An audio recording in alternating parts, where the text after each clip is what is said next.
Hi guys! For today's video, isasama ko kayong mag-release ng unit ng client natin na nanggaling pa ng Apari. At ayan na nga guys, nire-ready ko na yung warranty booklet ni client.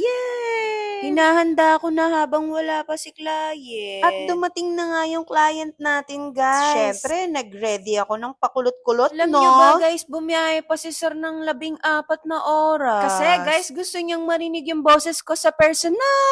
Siyempre, dinayo niya ako dahil maganda yung offer ko sa kanya, guys. Sagad na discount at maraming freebies. At eto na nga guys, si sir at si ma'am. At ayan na nga guys, nagpakilala na nga ako, no? At inumpisahan na nga nating magpapirma. Bali guys, cash transaction nga pala to, At no? kaya naman bumiyahe si sir ng 14 hours dahil sa sagad-sagad na binigay nating cash discount. At may freebies pang kasama, di ba guys? Oh, heto na nga't pumipirma na si sir. Siyempre, warm up lang yan, no? Kasi marami pa siyang pipirmahan. At nakikita nyo naman siguro guys na maraming tao ngayon. Ganyan talaga guys dahil month end ngayon. At habang hinihintay nga natin yung ibang pipirmahan ni sir at ayan na nga ako at nagkwento-kwento. Joke lang yun, no? Bali guys, ine-explain ko lang kay client yung warranty booklet. So, eto na nga guys at kukunin na natin yung invoice. Sa mga oras na to guys, hawak ko na nga pala yung invoice. Oh, hayan na nga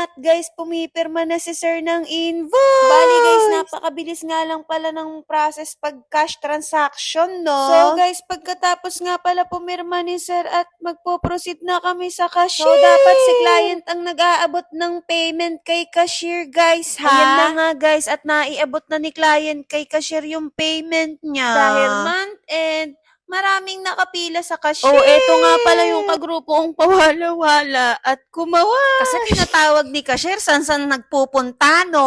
Hinihintay na nga lang namin kunin ni cashier yung At payment. eto naman guys, yung isa ko pang kagrupong very supportive. Bali guys, malapit-lapit na nga pala tayo sa katotohanan, Na-out no? na nga pala kay cashier at kay finance. Nandito na nga pala tayo kay Ma'am Jenna. Para ipababa na yung unit ni client. At eto na nga guys, malapit-lapit ng matapos. At sa mga oras na to, naibaba na nga yung unit ni client, no? Syempre guys, bago i-turn over kay client, kailangang i-demo. At heto na nga, tinulungan tayo ni Sir Ted mag-demo. Kaya naman maraming salamat sa iyo, Sir Ted. Bali dyan guys, makikita yung engine. At dyan sa likod ng pintuan yung set of tools. So, ikot naman tayo sa kabila guys, no? Bali sa puntong ito, nasagot nga pala ni Sir Ted lahat ng katanungan ni client. Eto na nga guys, ready na kami for picture taking.